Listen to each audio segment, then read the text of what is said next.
Hola mamis, bienvenidas una vez más a nuestro canal de YouTube.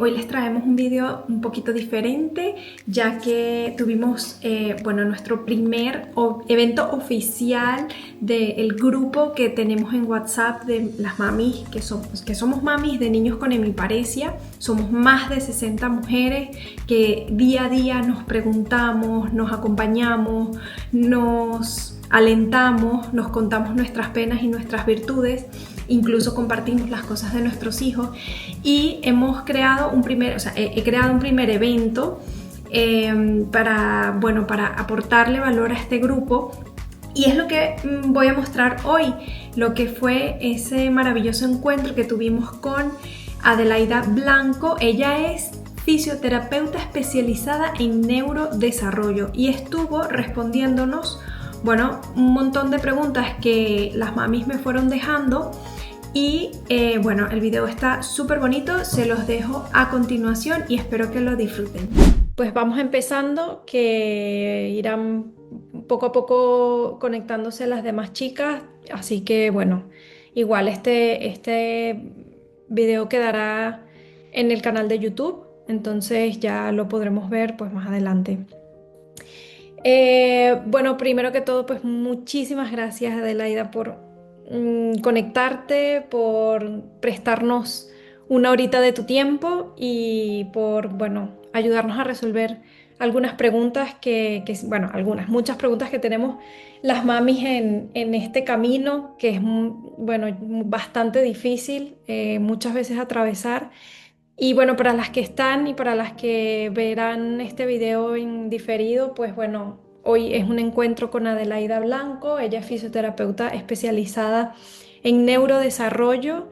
Tiene, puedo decir, como más de 20 años, ¿no? Trabajando ¿Con niños? con niños. Ujú. Y tiene unos programas maravillosos para ayudar a los niños precisamente con hemiparesia, con el tema de la mano, yo encantadísima que estés aquí hoy. Genial, muchas gracias, Joana.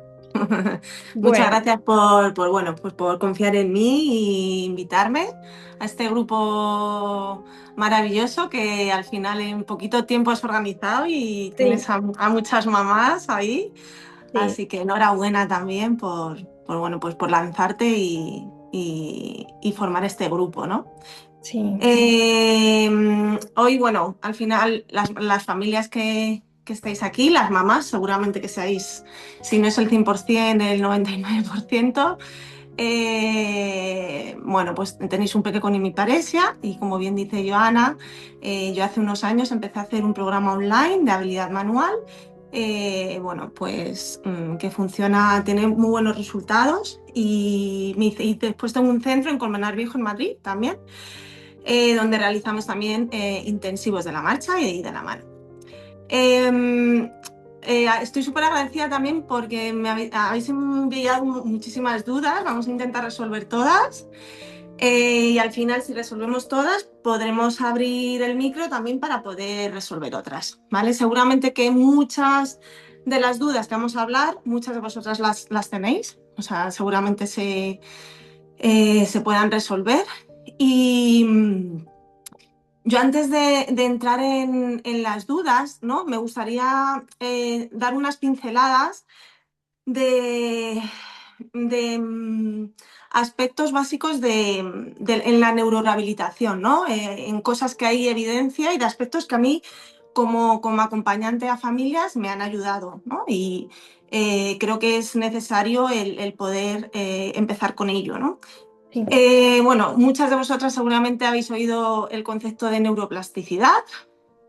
Ese concepto de neuroplasticidad va desde que nace el bebé hasta muchos años después, pero es verdad que la atención de 0 a 2 años es súper importante, ¿vale? Atender esa neuroplasticidad e intentar hacer terapias que tengan evidencia científica para poder llegar a tener el mayor potencial del desarrollo del bebé. En esta... en todo, o sea, en cualquier terapia, cualquier persona que os acompañe o cualquier terapeuta, es importante el tener en cuenta la motivación del niño, ¿vale? Y el para qué. O sea, ¿para qué hago yo ciertos ejercicios, ¿no? No me vale el para qué, no, para bajar el tono, no, para que tenga esa mano más abierta, no, ¿para qué quiero hacer este ejercicio? ¿No? Porque, vale, quiero tener esta mano más abierta, ¿para qué? Para poder jugar con sus dos manos, para poder abrir una botella, ¿no? O ¿por qué quiero que levante un pie y el otro se quede apoyado? Pues porque quiero que ande en terrenos irregulares, en terrenos diferentes, en subir un escalón, ¿no? O sea, que todo tenga un porqué. Un objetivo, ¿no? Eso es, un objetivo, ¿sí?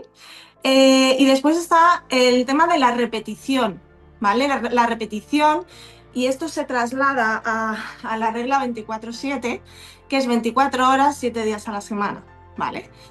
Vosotras en casa tenéis muchas oportunidades donde podéis hacer esta regla porque sois las que estáis con los niños y los terapeutas al final estamos 45 minutos, ponte 3 horas a la semana, ¿no? ¿Qué supone eso en 7 días a la semana, 24 horas? No es nada, ¿no? Entonces, eso también es muy importante que se tenga en cuenta en la neurorehabilitación, ¿no? Y en la mejora de vuestros peques. Y después también el saber, el que alguien os explique también el nivel donde está vuestro hijo, el nivel en aspectos motores, ¿no? Si hablamos de habilidad manual, el nivel que tiene tu hijo en ese momento para poder ayudarle y que el siguiente paso que quieras lograr tenga sentido para él, ¿no? Para su nivel de habilidad manual. Si yo me pongo a jugar al tenis, que nunca he jugado al tenis, primero me tendrán que enseñar a coger una raqueta, a coordinarme con la pelota. Yo no voy a sacar a 100 kilómetros por hora con la pelota y la raqueta, es imposible. Tendré que repetir, tendré que practicar, pero hay un nivel, es igual que si yo voy a bailar, ¿vale? Hay un nivel de iniciación, hay un nivel 1, hay un nivel 2. Pues en esto pasa lo mismo, ¿no? Y eso es muy importante para el tema de la frustración, que es una de las cosas que a muchas os preocupa, ¿no?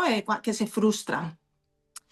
Y después hay un aspecto que pasa desapercibido y para mí es muy importante, y es cómo nos comunicamos, verbal y no verbalmente, ¿vale? Verbalmente es muy fácil. Os voy a hacer un ejercicio súper fácil, ¿no? Si yo os digo, no penséis en un elefante rosa, vais a pensar en un elefante rosa, ¿vale? O un elefante rojo. O sea, al niño también es cuando le dices, no uses esa mano, ¿vale? Ellos van a usar esa mano, ¿vale? Porque el no que viene delante, sobre todo los más pequeñitos, hay otros aspectos después del no, ¿eh? Hay después aspectos emocionales, después viene la frustración o vienen otras cosas, pero de primeras, el cerebro del niño, el no uses esa mano, va a usar esa mano, ¿vale? Que es la no afecta, ¿no? En cuanto a lo verbal, pero en cuanto a cómo yo me expreso, o sea, el cómo yo me muevo, dónde me pongo, si mis ojos están en horizontal con mi peque, si yo le muestro visualmente lo que yo quiero que haga, ¿vale? Porque se nos olvida la vista. La vista es muy importante para aprender. Si yo le muestro cómo quiero que haga las cosas, también tenemos como otro aspecto ahí a valorar, o sea, otra cosita más para que ellos puedan aprender, ¿no? Y creo que por el momento esto era un poco como la introducción de aspectos que quería transmitiros, ¿vale? Y no me quiero ya extender mucho más. Y vamos a ir con las dudas, si te parece, Joana. Sí, genial. ¿Sí? Vale, dudas que habéis ido poniendo. porque estuvimos hablando Yana y yo si tematizar la charla con algo en específico y demás, y bueno, al final decidimos un poco que volcarais vuestras dudas, que a lo mejor serviría mucho más. Eh, y os voy a ir leyendo algunas de ellas, ¿vale? Vale. La primera, ¿es posible que una habilidad conseguida pueda retroceder?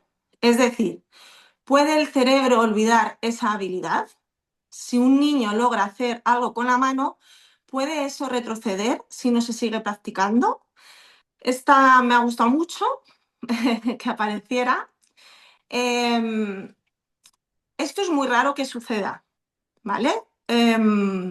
Pero puede suceder, ¿vale? Si el entorno en el que está, imaginaros que tiene una habilidad X, porque ha hecho un programa de restricción del lado sano, eh, está haciendo actividades con las dos manos y el entorno que tiene alrededor no está enriquecido con lo que él necesita en ese momento para seguir avanzando. O sea, quiere decir, si hay actividades que se automatizan, es igual que yo cuando ando, yo empiezo andando unos pasitos, me caigo, me vuelvo a levantar, ¿vale? Estoy repitiendo y llega un momento en el que yo automatizo esa actividad. En ese proceso, si yo no llego a automatizarla, sí que podemos perderla. ¿Vale? Entonces, es muy importante el insistir en el nivel que está el peque, el Ujú. poder insistir en esas actividades bimanuales que le enriquecen a él para que eso se automatice. ¿Sí? No sé si está aquí alguien que haya hecho esta pregunta o no y Sí, quiere... sí, de hecho fui yo. Tiene... De Ajá, hecho fui yo vale. porque eso mismo, a veces me da miedo que si él coge algo y no, y por lo que tú dices, el ambiente o lo que sea, no lo vuelve a usar, que retroceda en ese aspecto. Entonces, esa era mi duda, de si un niño aprende una habilidad de coger con la mano y tal, si eso, si no se practica, retrocede. Entonces, pues bueno.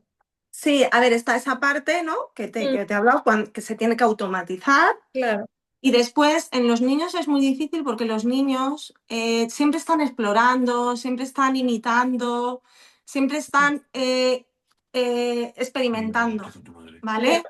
Es diferente en adulto, ¿vale? Mm, Entonces, como que al final en la escuela, en casa, se le ofrecen muchísimas posibilidades mm, para poder lograr hacer esa actividad y que se automatice.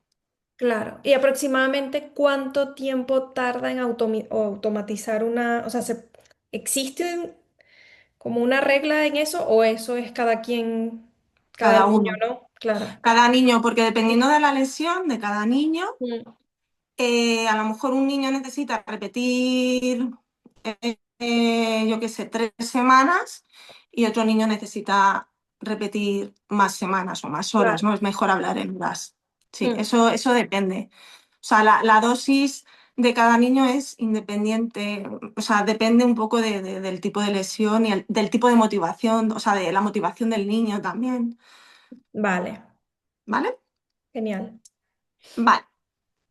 La siguiente duda es cómo debemos manejar la frustración. ¿En qué momento debemos parar mientras estimulamos y nos damos cuenta de su frustración? ¿Vale? Esto es otra de las cosas que aparece muchas veces, el tema de la frustración.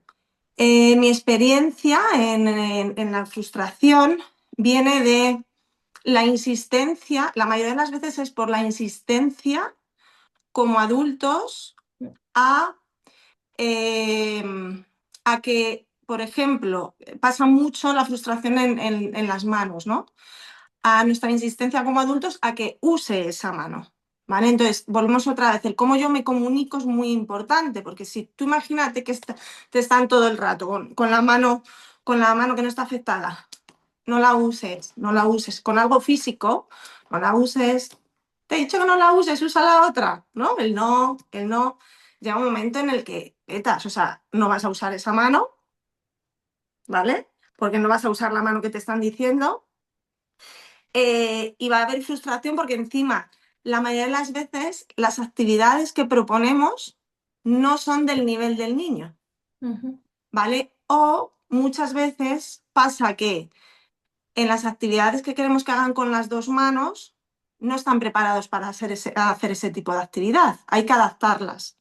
Yo siempre pongo este ejemplo que es muy básico. Botella, ¿vale? Nosotros como adultos sabemos que está la botella. Yo quiero meter pompones en la botella, ¿vale? Yo quiero meter pompones y nosotros vamos aquí a una verticalidad, una supinación estupendamente aquí en el aire, ¿no? Y nosotros les enseñamos esto. Pero es que hay miles de maneras de meter el pompón en la botella y hay diferentes niveles. Entonces yo a lo mejor tendré que empezar con un apoyo encima de la mesa, con un puño cerrado y meter el pompón, porque aparte él tiene que saber orientar ese objeto. También no solamente es la actividad, sino a nivel visoespacial, en el espacio, cómo se organiza, cómo puedo usar este objeto y cómo se organiza ese objeto en el espacio. Con esa mano tiene que aprender también a eso, ¿no? Entonces, para la frustración es muy importante saber el nivel de, de, de, de habilidad manual que tiene cada pequeño para ofrecerle su nivel, ¿no? Para que no haya frustración. Y intentar hablar en positivo, en vez de no uses esa mano. Ay, prueba a ayudarte de la otra mano, ¿no? Hablar en positivo. Y esto nos sirve para toda la vida, o sea, para todos los aspectos de la vida también, ¿no? Pero con más razón aquí. Iba a decir algo más al respecto de esto, pero se me ha ido, seguramente que vendrá. Vale. Genial. La tercera pregunta es sobre qué edad se vuelven más conscientes de su discapacidad y del uso de su mano.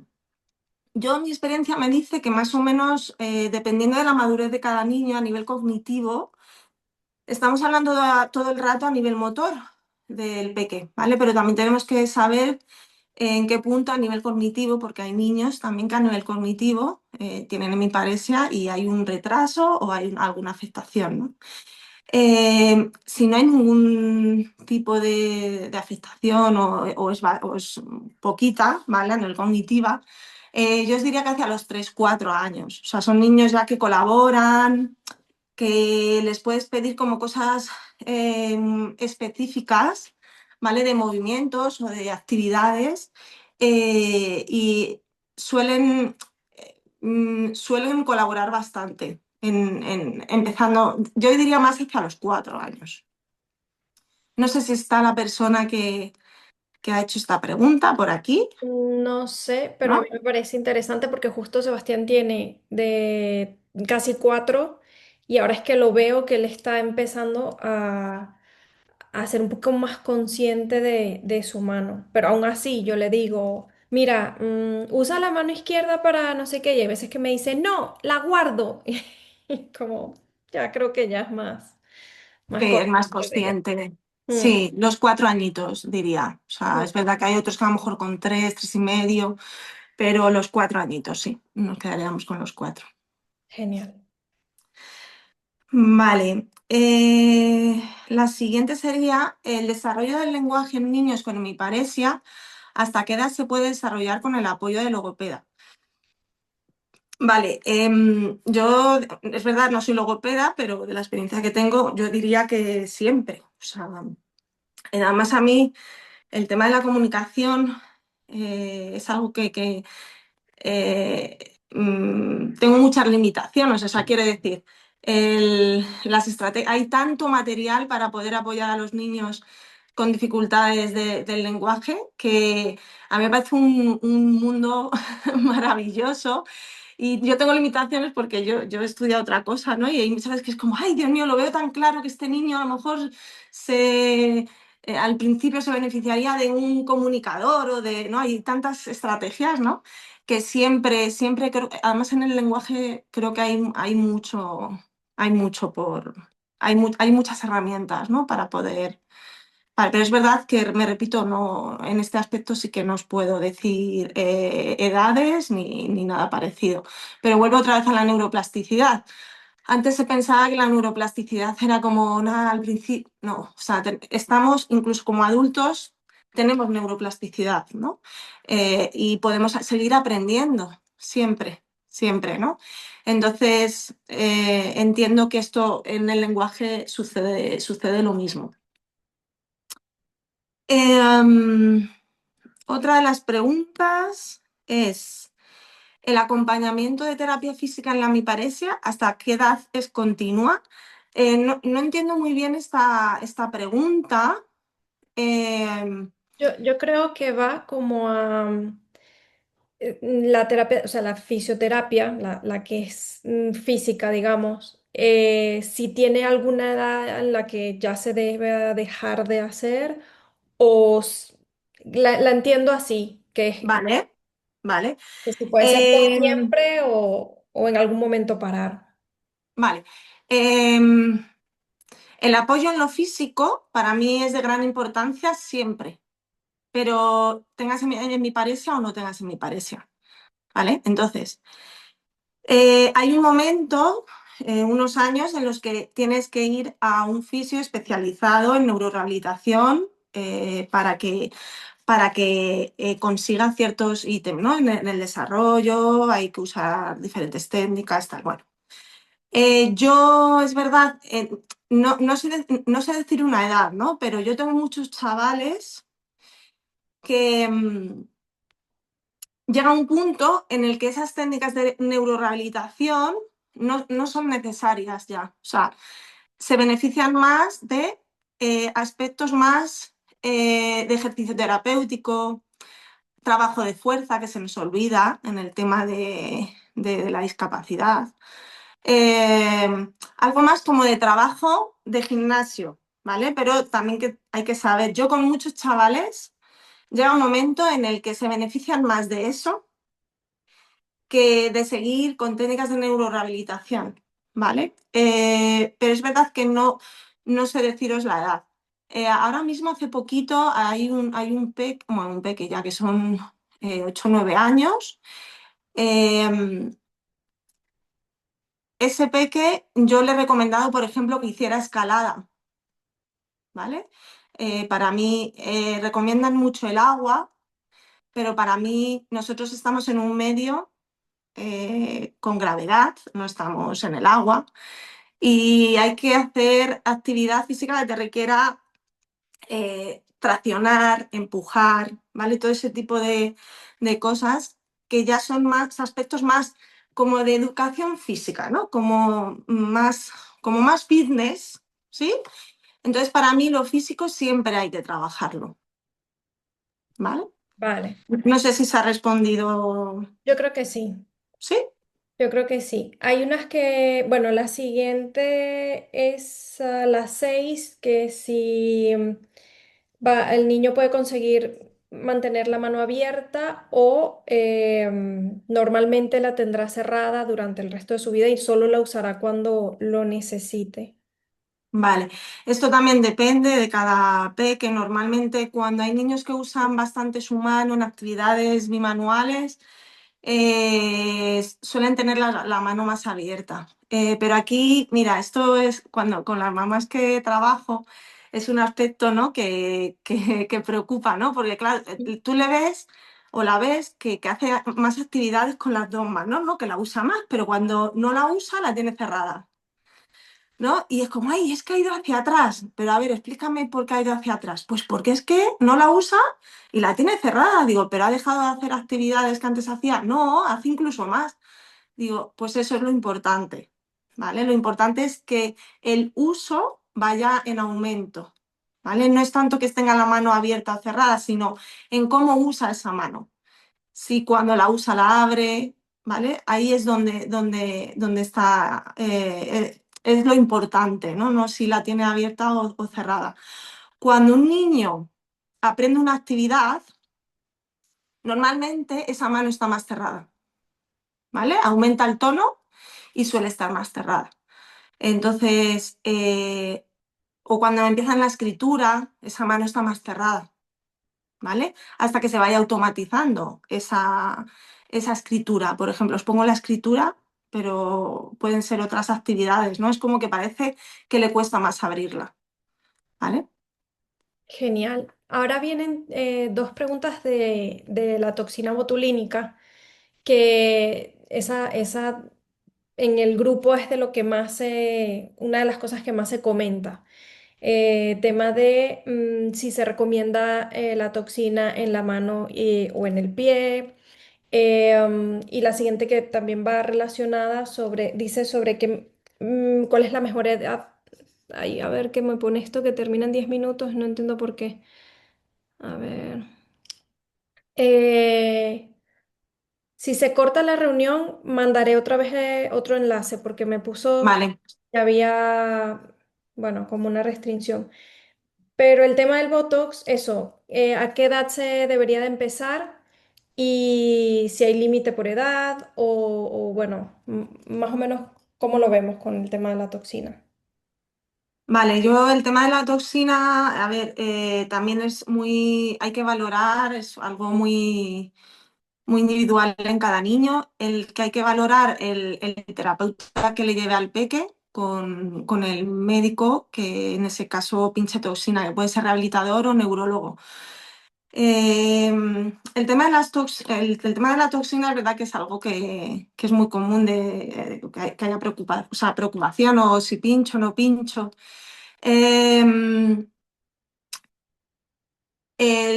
lo que es la pierna, ¿vale? Yo es verdad que hasta que no se pongan de pie, empiecen a dar unos pasitos, no se puede valorar realmente si hay que pinchar en esa piernita. Y en el tema de la mano, lo mismo, o sea, al final hay que ver, o sea, si es una mano funcional que no tiene limitaciones al moverle pasivamente, no hay una limitación, yo en la mano soy bastante reacia a pinchar, ¿vale? La toxina ya no es tanto el pinchar o no, sino también dar con un buen profesional que pinche la cantidad necesaria para cada músculo o que pinche el músculo que tiene que pinchar, ¿vale? Pero vuelvo a decir, es depende de cada niño. O sea, yo he tenido niños que hasta los 2 años, de hecho, eh, mm, os diría que por peso tienen que tener un peso, o sea, ahora mismo es verdad que estoy un poco, pero creo que tienen que tener un peso para poder pinchar la toxina y dependiendo del peso pueden pinchar más cantidad o menos, ¿vale? Entonces, yo creo que está como alrededor de los 2 años, a lo mejor hay algún peque que le pinchan antes, pero como alrededor de los 2 años. Y vuelvo a repetirme, ¿no? Depende de cada caso. Eso es muy importante que con el terapeuta o con un profesional que tenga experiencia lo podáis debatir y yo siempre suelo mandar una hojita al médico, al neurólogo que pinche. Bueno, y hay veces que sí, otras veces que no. O sea que... Pero bueno, normalmente con la mano, porque cuando hago programas de la mano, es importante el pinchar y empezar un mes después, por lo menos, a hacer el programa de habilidad manual, porque ahí ya la toxina no tiene tanto efecto, ¿no? Y podemos sacar muchos beneficios. Entonces, bueno, eso depende un poco de cada niño y cada profesional. Y no olvides, como siempre, suscribirte a nuestro canal, que para nosotros es súper importante para que toda esta información llegue a la mayor cantidad de personas posibles y que puedan ayudar a muchísimas familias. Síguenos en TikTok y en Instagram como Los Krasny. Los espero por allí. Vale, decíais de la toxina si hay límite de edad, no hay límite de edad, ¿vale? Entonces eso lo pueden pinchar. Normalmente pinchan hasta que termine el crecimiento. Eh, ¿Y qué hay que hacer después? Pues yo después intentaré hacer programas intensivos, ¿vale? Va muy bien el poder hacer, cuando pinchan toxina, el poder realizar después un programa intensivo. Facilita mucho a los terapeutas. Vuelvo otra vez como al inicio de cuando empezó la charla, ¿no? El repetir, repetir, repetir y repetir. Necesitamos repetir mucho. Y el Botox nos facilita bastante. ¿Crees que la neuromodulación funciona? ¿Has tenido algún caso de niño que les hayan realizado este tratamiento?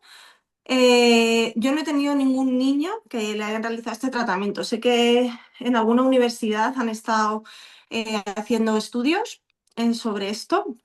Lo que sí he leído que sí que hay cambios, no en tanto en cuanto a la cantidad del movimiento, sino, o sea, sino a la calidad. ¿Qué quiero decir esto?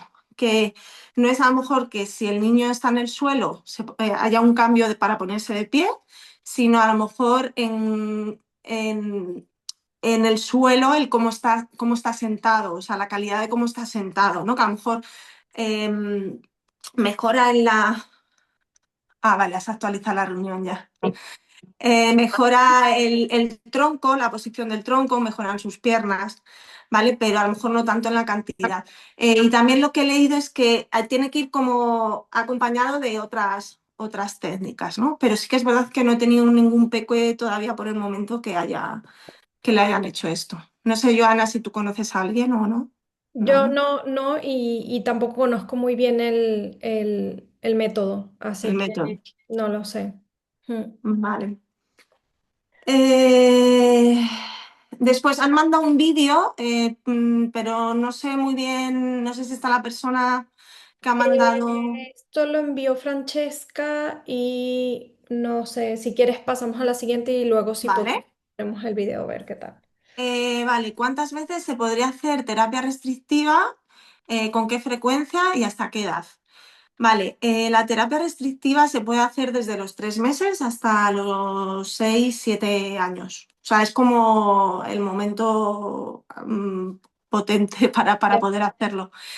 Em, la frecuencia yo considero que o sea, hay que revisar, ¿vale?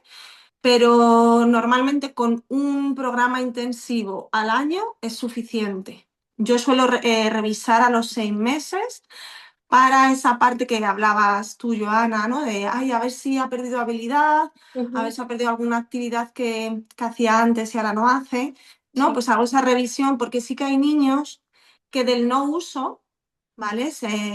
Del no uso hay un bloqueo a nivel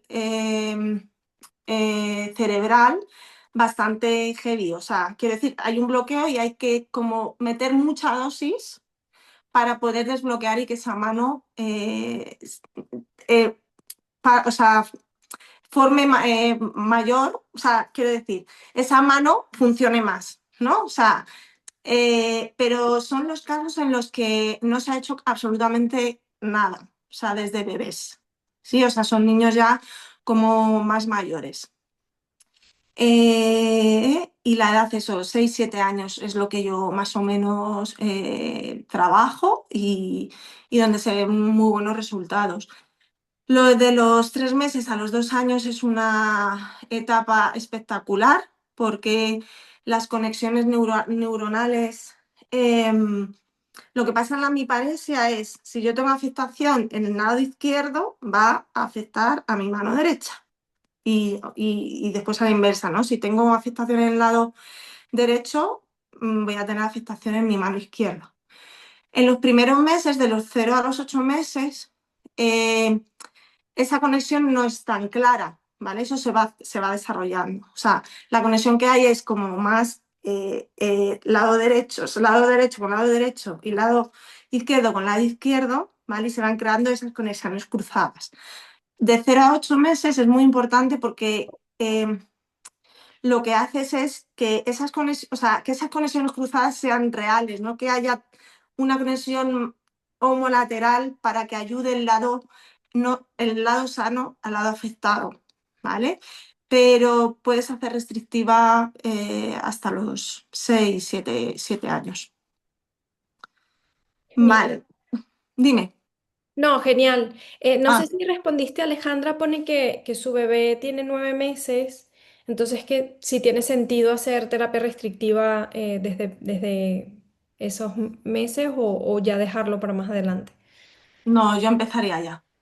De Ah, hecho, a mí me encanta cuando se ponen en contacto desde muy, muy pequeños mm, por esta parte que os estoy explicando, ¿no? mm. Esas conexiones. Y desde los 3 meses. O sea, desde que el niño coge objetos, tú puedes trabajar restricción del lado sano, ¿vale? Vale. Y tiene muy buenos resultados. O sea que sí. Mm.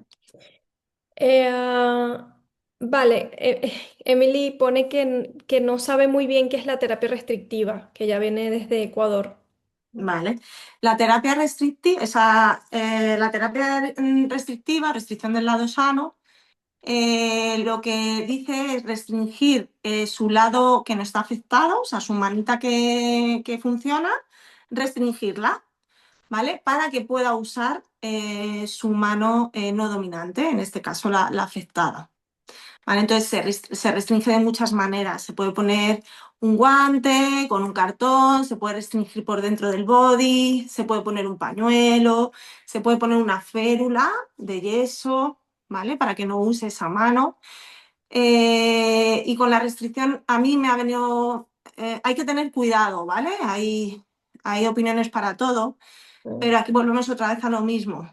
La comunicación, el cómo hacemos ese contacto con la restricción es súper importante para que el niño tolere esa restricción, mm, porque si no va a haber frustración, ¿vale? Y a mí me han venido familias que han usado la restricción, pero no les ha funcionado y al final con el programa sí que han tolerado esa restricción, porque lo bonito es que el terapeuta que esté con vosotros sea un acompañante para que vosotros tengáis herramientas y aprendáis del por qué estáis haciendo las cosas y para qué, ¿vale? Y eso también es importante, ya no solamente bueno, venga, voy a restringir y voy a ver, no hay que ver qué actividades hay que hacer, ¿sí? total. No sé si él ha quedado claro o no, ¿cómo se llama? Emily, Emily. No sé Emily desde si, Ecuador. Ya lo entendí, mi niño tiene ya casi 3 años y no ha tolerado. Sí, es que es difícil, hay veces que los niños no están dispuestos y... claro, pero mi experiencia es Mm, que no es tanto la terapia, ujú, sino el cómo hemos aplicado esa ujú, terapia desde el ujú, principio. El primer objetivo de esa terapia tiene que ser el tolerar esa restricción. Y para tolerar esa restricción tenemos que ir a cosas súper básicas y que les motive al niño y que, ¿vale? O sea, ahí la comunicación, mm. el cómo lo hacemos es muy importante, el llevarlo a cabo. ¿Vale? Vale, pues vamos con la pregunta 12, que pone, en caso de niños que además de mi pareja hayan tenido presentación podálica en el embarazo, si presentan anteversión femoral de cadera, ¿puede resolverse sola con el paso del tiempo? ¿Qué recomiendas? Vale. Que yo aquí ya no entendí mucho los términos, pero bueno. Vale, no sé si está la mamá que ha hecho esta pregunta, porque es verdad que yo aquí no sé si se refiere a ¿tienes anteversión en la pierna afectada o en la no afectada? Entonces, bueno, como no está explícito, o sea, no está puesto, a ver, la anteversión que habla es fisiológica en los peques, ¿vale? Entonces, que se va, o sea, que después se va corrigiendo, ¿sí? Con el paso del tiempo puede resolverse, pero es verdad que hay que valorar otros aspectos, no solamente esa anteversión, ¿no? O sea, al final nuestro cuerpo está comunicado de cabeza a los pies y puede haber otras estructuras que puedan estar, que puedan estar afectando a esa cadera, o bien que hay una falta de tono, o bien que si es el lado afectado, eh, esté influyendo el tono de esa pierna, ¿vale? El tono de esos músculos, que suele tender hacia la rotación interna. Para que las mamás entendáis, o sea, lo que se ve en la anteversión femoral de la cadera es un pie que va hacia adentro. Los bebés, cuando empiezan a andar, van como con los pies hacia adentro, ¿vale? Y eso al final, eh, esa posición va poniéndose bien, esos piececitos, ¿vale? Pero sí que es verdad que cuando hay una anteversión potente, está bien el ir a un fisioterapeuta que te ayude con terapia manual. eh, y yo iría a un fisio que supiera de neurorehabilitación, ¿no? Porque entiendo que una de sus piernecitas pues está alterada. Vale, Y resolverse, hay tiempo, ¿vale? Es 6 añitos, un poquito más, ¿vale? O sea que hay tiempo.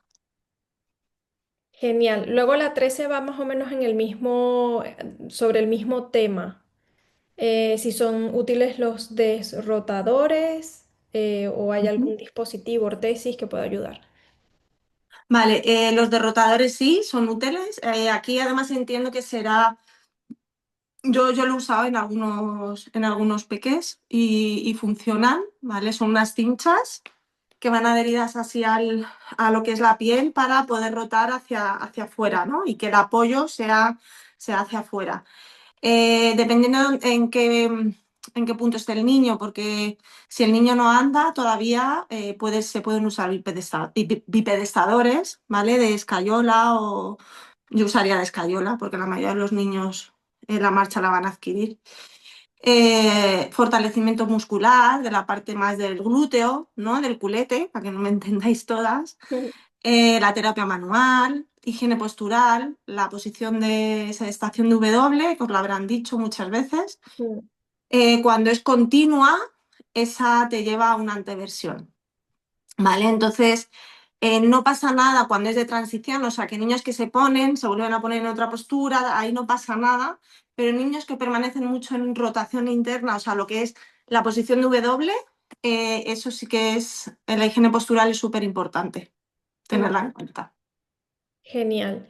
Nos quedan dos preguntas del documento y a mí me parecen súper interesantes, sobre todo porque la 14, la antepenúltima, me lo estaba yo preguntando también hace poco. Dicen que si recomiendas la valoración de podólogo pediátrico para la revisión de la marcha y el pie. Porque claro, aquí entra, por lo menos aquí en España, entra el rehabilitador por un lado, el podólogo que es como el especialista del pie, y ahí se me mezcla un poco en la cabeza qué hace quién. No sé si tú como desde el punto fisioterapéutico no los puedes aclarar. Vale.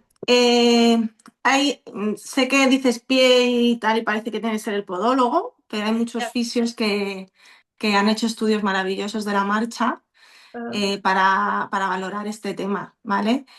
Eh, Tengo claro, lo que no recomiendo, ¿vale? Si vais a un podólogo, puede ser un podólogo pediátrico, pero que tenga experiencia en neurológico, o sea, en neurológico, en discapacidad, mm, ¿vale?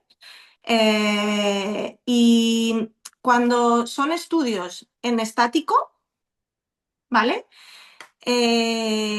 No te van a aportar gran cosa, ¿vale? mm, Tienen que ser estudios de la marcha, ¿vale? Sensores de la marcha, o sea, te van a poner sensores en diferentes músculos y te van a analizar esos músculos en la marcha. ujú. Eso es lo interesante cuando, si al final invertís en algo así, que os hagan. No tanto en estático no nos da información, ¿vale? A nosotros nos interesa en dinámico, Vale. ¿vale? Entonces, sea el profesional que sea, porque hay fisios que trabajan muy bien esto también y podólogos seguramente que también. Aquí en Madrid, sé que en el Niño Jesús hacen estudios de la marcha. Mm. Pero claro, no sé qué protocolos siguen, la verdad. Yo he tenido algunos peques que se lo han hecho y yo no sé, tú, Joana, ¿a qué hospital Al niño vas? Jesús, justo al niño Jesús. Pues yo intentaría que te hicieran ahí uno. Mm, un estudio, ¿no? Porque es Sí, que yo veo cuando él anda sin zapatos, por ejemplo, y seguro las mamis lo verán, cuando anda sin zapatos que se ensucian el pie, hay una parte que se ensucia, pero la otra no, es decir, no está apoyando al 100% a la planta.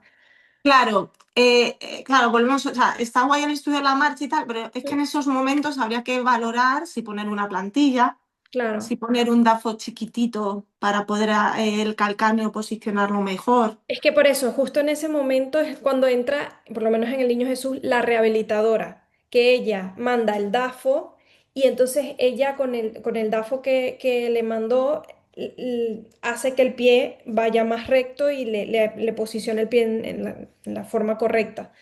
Pero bueno, era un poco esa mezcla, ¿no? De el podólogo que es del pie con el rehabilitador que también sabe, con el fisio que también sabe. Entonces, bueno, entiendo Claro, que...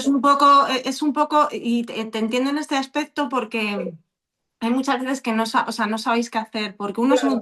una cosa, otro es otra, ¿no? Mm, mm, Igual que en la elección del DAFO. sí, Mu- Muchas veces no eligen bien el DAFO que hay que poner. No hace falta un DAFO el mismo para todos, no, porque si hay una marcha tienes que elegir bien el DAFO que necesita ese peque.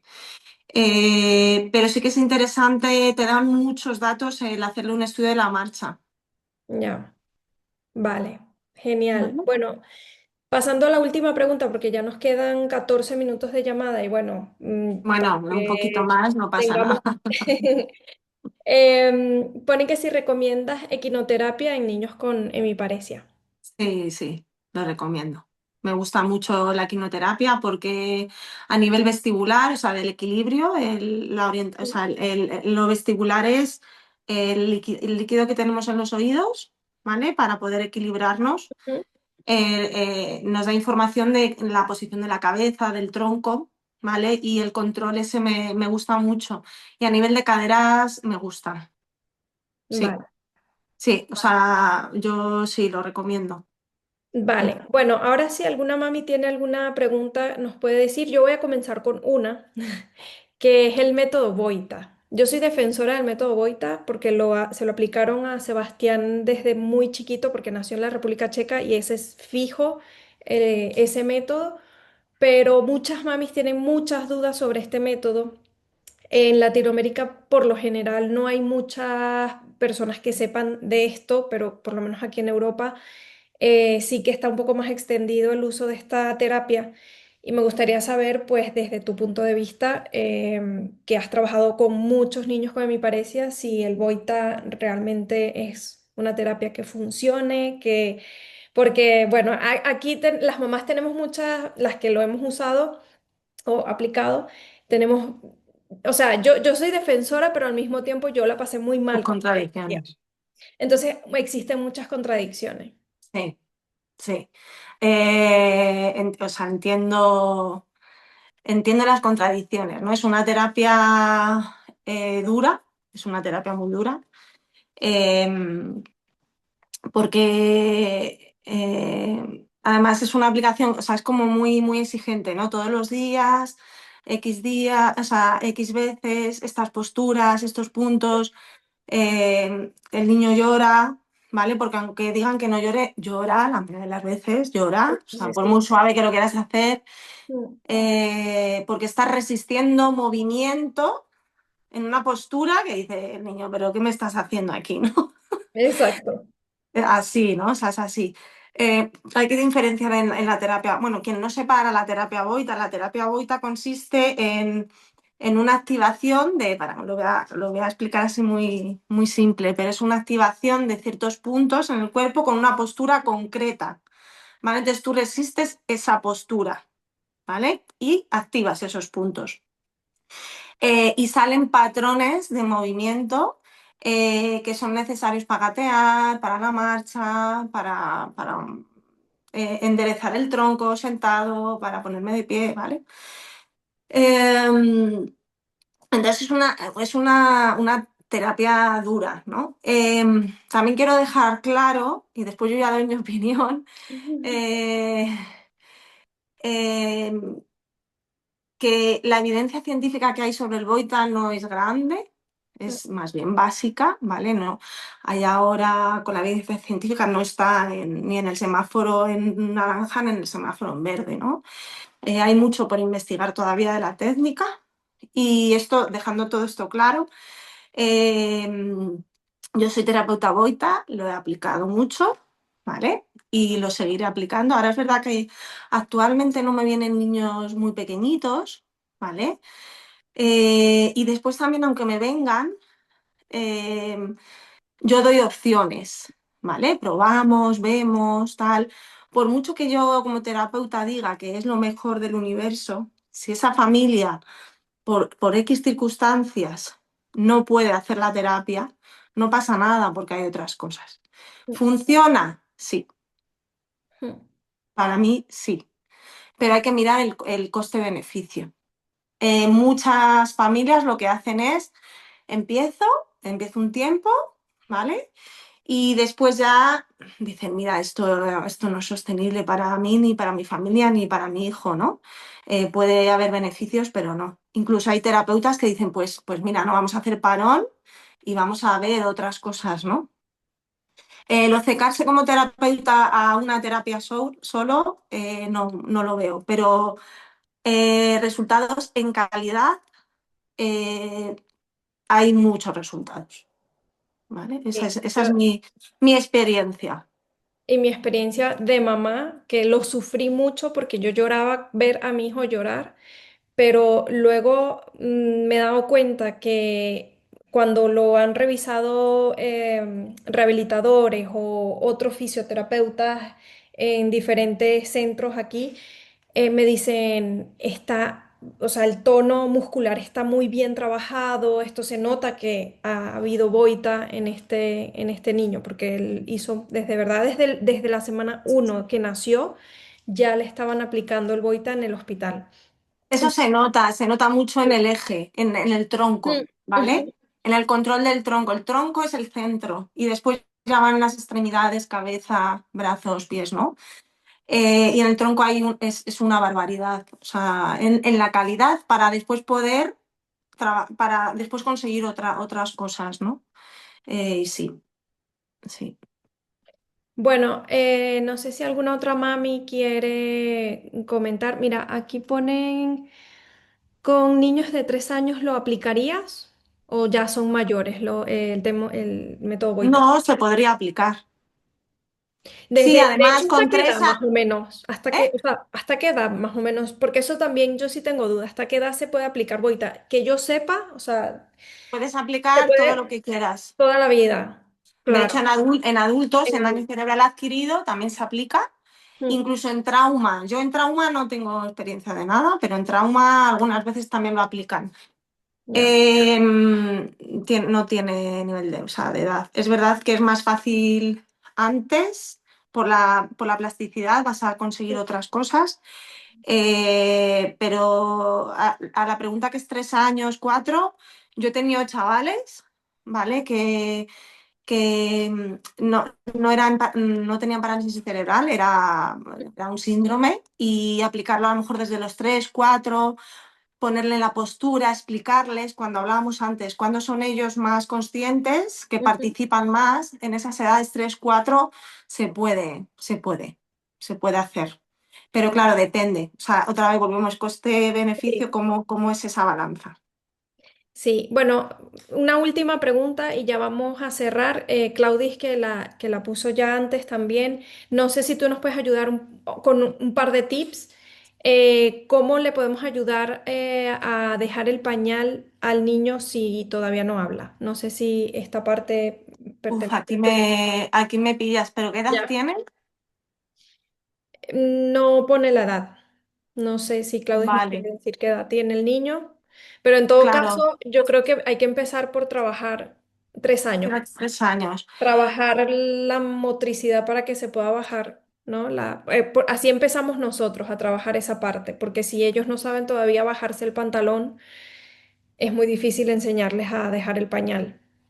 Claro, eso y el entender, ¿no? El Mm, contener y mm, el vacío. Ahí va ahí va una parte a nivel cognitivo también, ¿no? claro. Si a nivel, o sea, por una parte está a nivel madurativo, a nivel físico, ¿no? Si él ya tiene una bipedestación, anda, ya eso está maduro, ¿vale? El que lleva andando tiempo. eh, si las estructuras están maduras y después hay otro aspecto cognitivo, ¿vale? O sea, esa parte cognitiva habría que valorarla y ver cómo llegar. Pero como dice Joana, eso puede ser una buena. una buena herramienta.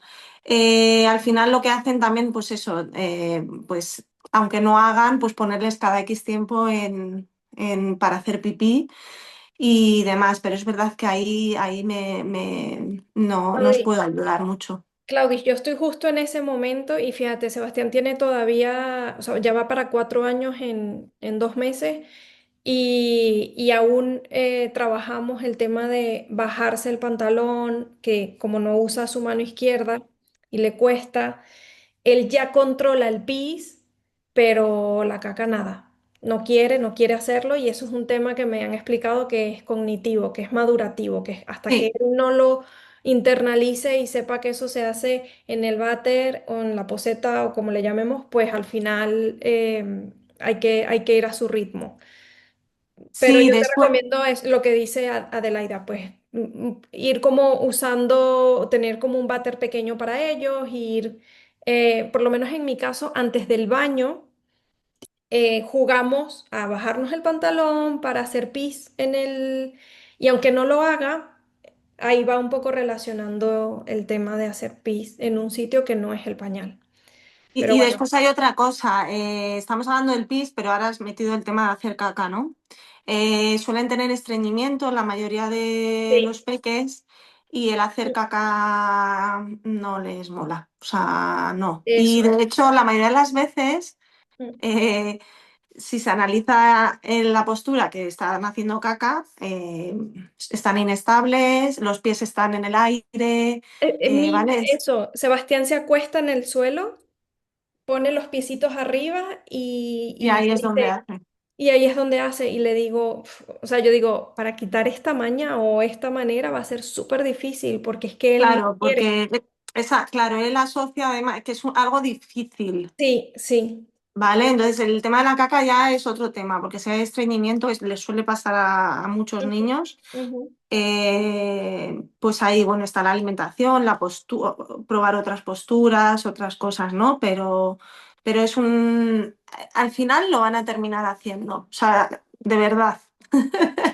De verdad que lo van a terminar haciendo, pero es verdad que cuesta, esa parte cuesta. Bueno, una última preguntita ya y cerramos.